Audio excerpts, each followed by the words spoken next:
Your work always tells a story. Let's have a close look. Hello and welcome to Close Look. I am Daniel Westbay, and before the show gets started, I just want to say a huge shout out to our sponsors, Surrey Honda on 152nd and Fraser Highway. A great group of people. Got to work with them earlier this week, and I just want to say the precautions they're taking to serve their customers, the 2.5 meters, the sterilizing of the keys, delivering the car to your place, is one of many precautions they're taking during this pandemic. And trust me, they are great people. So if you want to see that, you could go online, check them out at surreyhonda.com. Now, with that being said, I think it's time we get to the show. So without further ado, here's Landon from John Volken Academy, also another proud sponsor of Close Look. Let's just get right into it. Here's a little taste of what you can find out on Sweet Cultures on 7 p.m. on Sundays on the Facebook Live page. Have fun. I'll see you guys soon. You guys, at least you guys are staying really current and up to date by the sounds of it. Yeah. And I think that's what's important. I feel like a lot of people we're losing the structure, so to say, and we're not getting a lot of information about what's happening. Sure. And it sounds like that you guys, for the most part, for what you guys are doing, it sounds like you're, staying on top of it. But you specifically, Landon, because this is about your story. What are you doing? I see that nice, sweet gaming rig there. Are you keeping busy with some gaming, my friend? For me, I still live on site with the students. Okay. So to be honest, my life hasn't changed too much with the quarantine. I would say a large percentage of my life is my job. Because I live on site, it's constantly, even if I'm on my off time, I'm being called in, there's an emergency, someone has a question. What am I going to say? Oh, no, I can't. I'm 200 steps away from the main amenities facility. I'm not helping. No. Yeah, exactly, right? So for me personally, I did have to spend 2 weeks in quarantine. I did get sick recently. Oh. And so that was a very more challenging than I expected. At about day 3, I was like, okay, this is no longer a vacation. And I was itching to get back to work. But again, you're better safe than sorry. And for me, quarantine has been relatively easy, and I'm just focused on work and helping get back to the community. So you said you were sick, so it wasn't I did not get tested, so I'm not going to sit here and self-diagnose. Yeah. Fair. I was sick, and for the safety of the students and our customers at our furniture and grocery store and that type of stuff, I just did the full-length quarantine. Man, this whole thing has just really changed. Have you found that it maybe changes perspective on some aspects of everybody's life, or have you noticed with that? Absolutely. Yeah, I think, and like I said earlier, I think this is going to be for a long time the new norm. Mm-hmm. Like after everything is opened up, we've stomped the curve. There's maybe a vaccine in a year or less, or whenever that looks like. I think you'll still see people in masks more so. Yeah. I still think you'll see people taking their health, more seriously. Maybe instead of pushing through, individuals might be, oh, maybe I shouldn't go to work. Maybe I should do this. Maybe there will be more social assistance put in place. And I don't think, it's funny. I was speaking to my dad.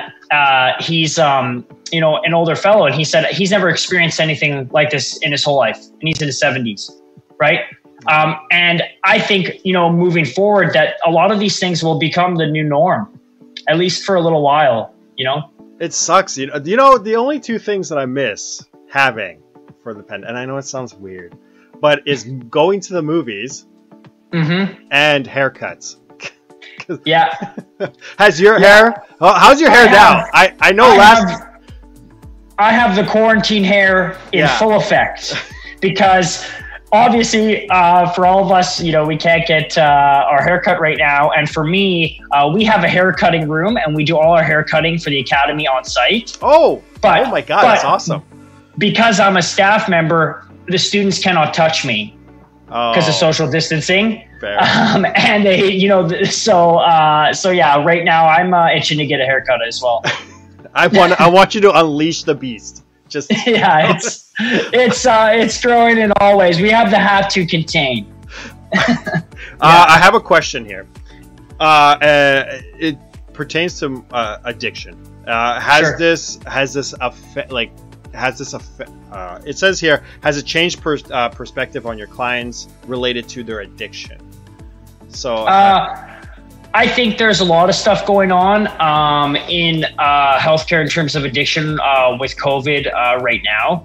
And it's not so much affecting necessarily the students in treatment. I would say our students are actually probably safer than a lot of the population to exposure. We've had no outbreak. They have to follow these very strict guidelines. But if you read articles right now coming out of, harm reduction or safe injection sites on Hastings, for instance, they are seeing an increase in overdose because there's limited staff, limited hours. They think that it's going to help, stop the spread of COVID, but really it's becoming more unsafe for the individuals that are on the street. So I would say as a whole, it's definitely had an impact on, drug users, homelessness, with things limiting, amount of people that can be in a shelter because their fear of outbreak, staff, frontline workers, nurses in those types of areas for sure. Yeah. Jeez, man. I try not to be a downer because I don't want to be stuck on this whole COVID thing. I want to know more about you. Sure. I want to know like how difficult it was to go through the steps that you did when you first came into the John Volken Academy. Yeah. So let's change gears a little bit there. Let's Sure. go back. Let's go there. Let's just discuss that. Yeah, for now. Yeah. I think one beautiful thing about the John Volken Academy is that it differs from a lot of other rehabs or treatment models in terms it's focused, obviously, yes, on serving the addict and teaching addiction recovery, but more so on full life transformation, which is something that I believe is needed for long-term sobriety. Yes, there's an optimum window to learn about addiction and build a routine to maintain your sobriety. But like any human being, I'm more than just a son, right? I'm also more than just a recovering addict. And so when we look at addiction recovery, we need to look at full life transformation. Now, when you're coming from crime, homelessness, deep levels of isolation, getting into routine again is very difficult. And it was for me, and it is for most of our students. But we, inside the therapeutic community here at John Volken Academy, focus on that life transformation in simulating inside a controlled, safe environment, an almost hyper difficult schedule for someone in early recovery where they have responsibilities on a full-time work schedule. Now, this is done to teach them how to make time for their recovery as if they weren't in treatment. If you weren't at a 90-day facility or a 1-year facility or our facility, and you didn't have financial support from, say, your loved ones or the government, you would have to be responsible and take care of yourself. Now, that's very difficult for someone to do in addiction.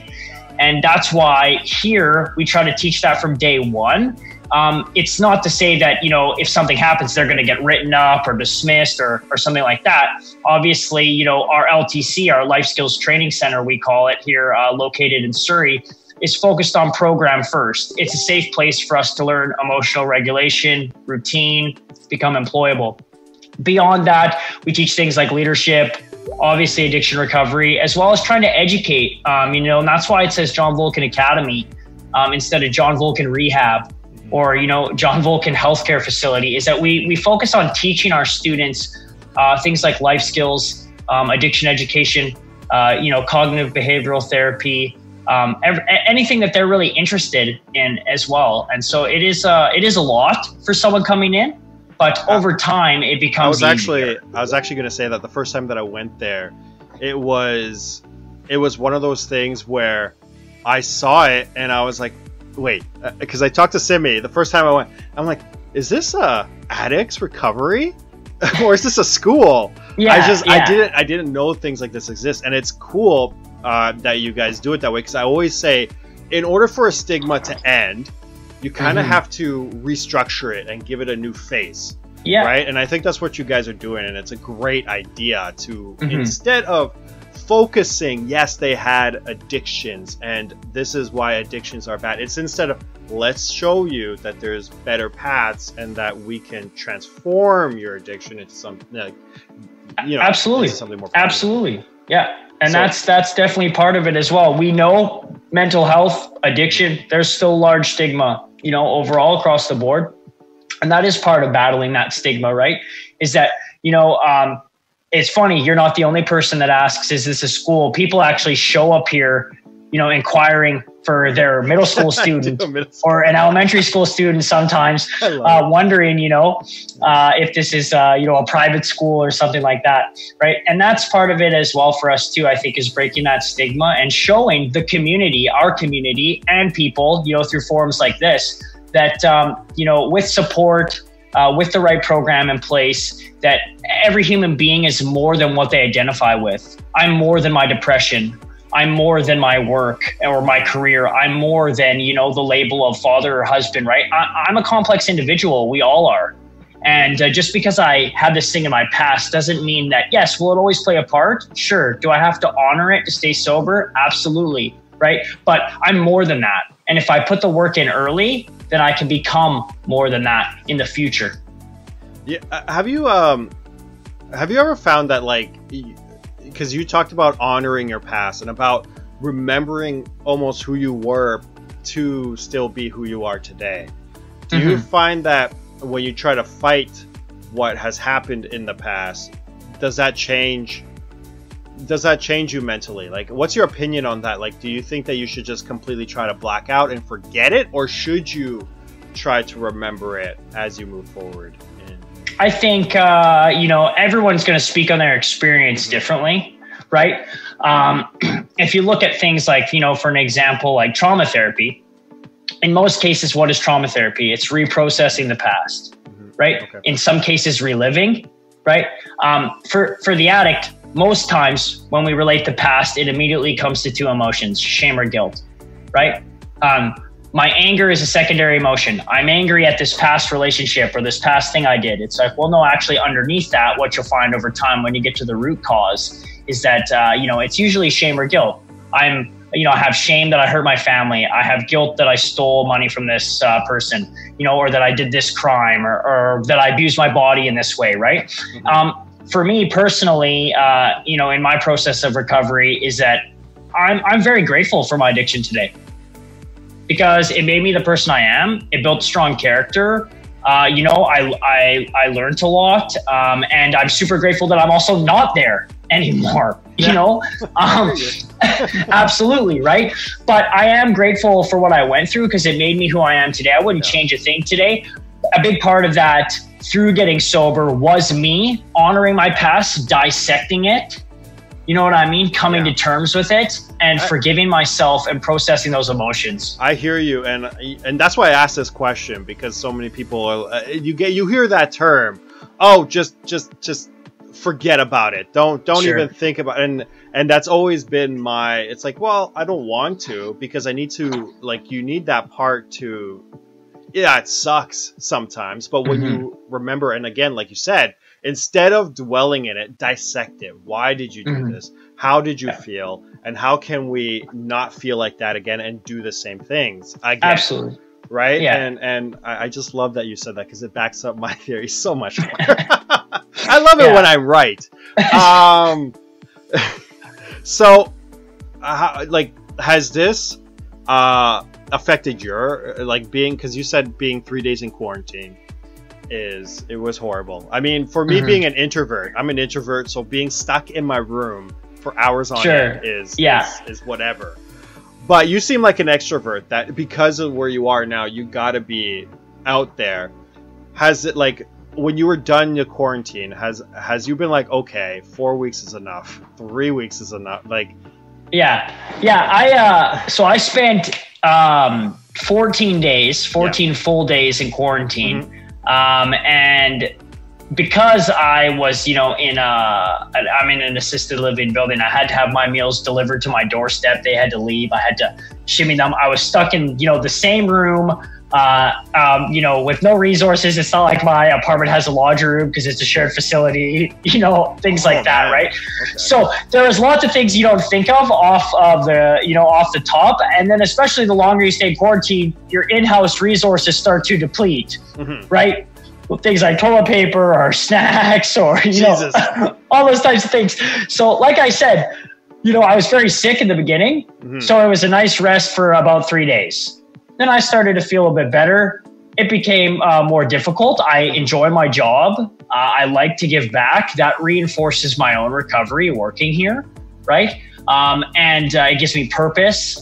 You know, I love what I do, right? And so then about day 7 or 8, I almost started to feel like I was getting secondary new symptoms, right? I'm in the same room with the same germs. When you believe it enough, right, you'll think that it's happening, but really it's probably not. But yeah, absolutely, right? And so so then I was like, holy. And then, you know, it takes a toll on you mentally, right? And so getting out on day 15 was glorious. It was a beautiful thing for sure. And I've been, you know, back to work then since in full time.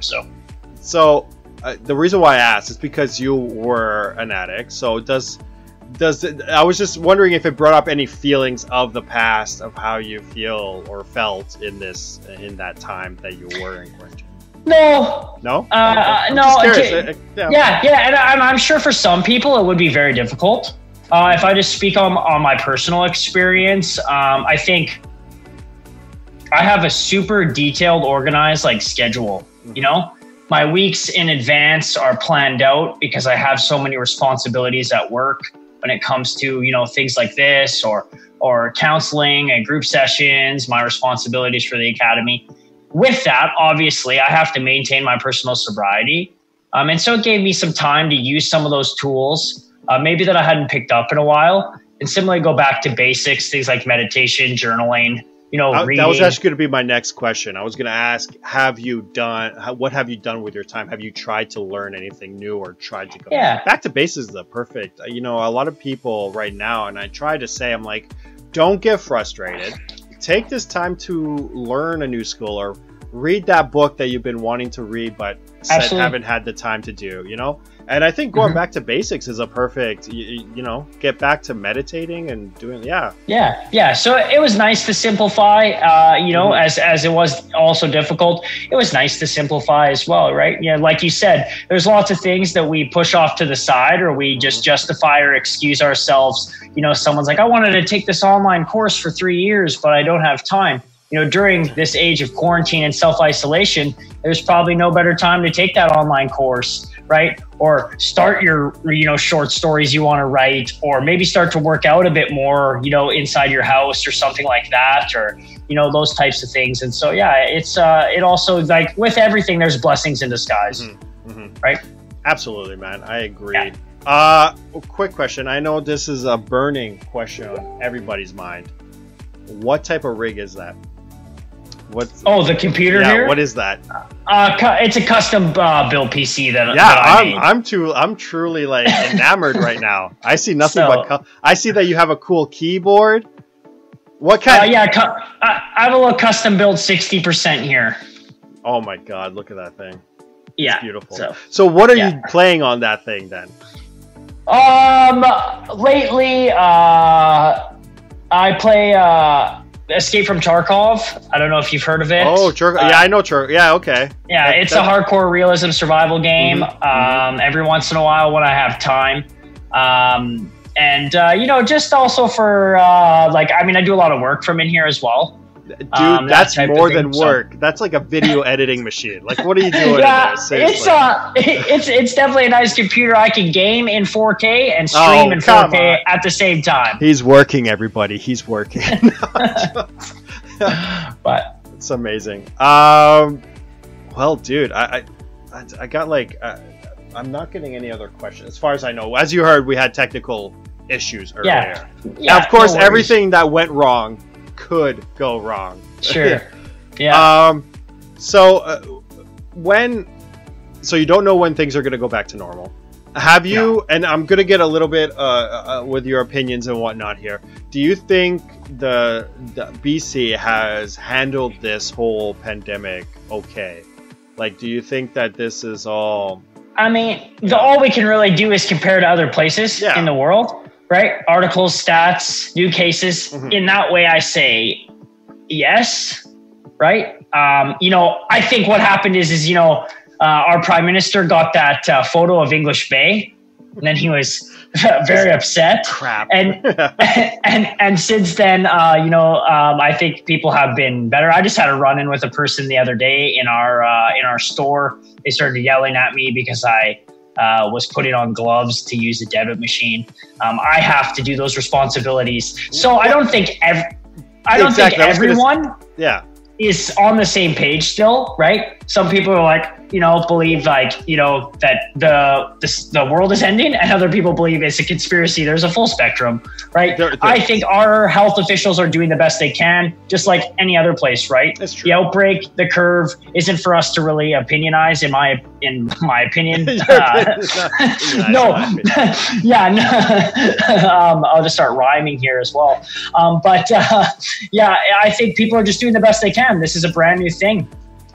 Okay, well, Landon, it's been a pleasure. I want to ask one more question. I mean, that's not really a question. It's like so what are you guys doing right now when people come to you? Is there still a way that people can get in contact with you guys to try to see if there's an intake or be involved? Absolutely, yeah. We can still send intake processes out, obviously on the the side of the individual. Some of the medical requirements for us to facilitate an intake, there's wait lists, places the labs aren't open, things like that. It does seem like with reassessment day coming up soon in May here for BC, that it does look like maybe some things will be lifted a little bit. I can't speak on other provinces, but we are still sending applications out. So you can find us at volken.org.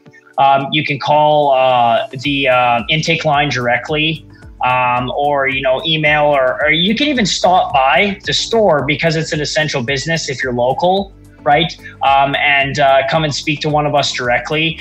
We can't have you in the facility for the student's house, but the store is still an essential business and is still running and is fully functional. So, wow. Well, thank you, Landon, for your time. I don't want to take any more. I see that gaming is the rig is lighting up. It wants your attention. Sure, yeah. Thank you, man. And I'm hoping to have you in office next time. I hope so as well. Definitely. So we will see you next month for sure, right? Absolutely. Yeah. Because I hope to also dive in a little bit more about who you are more.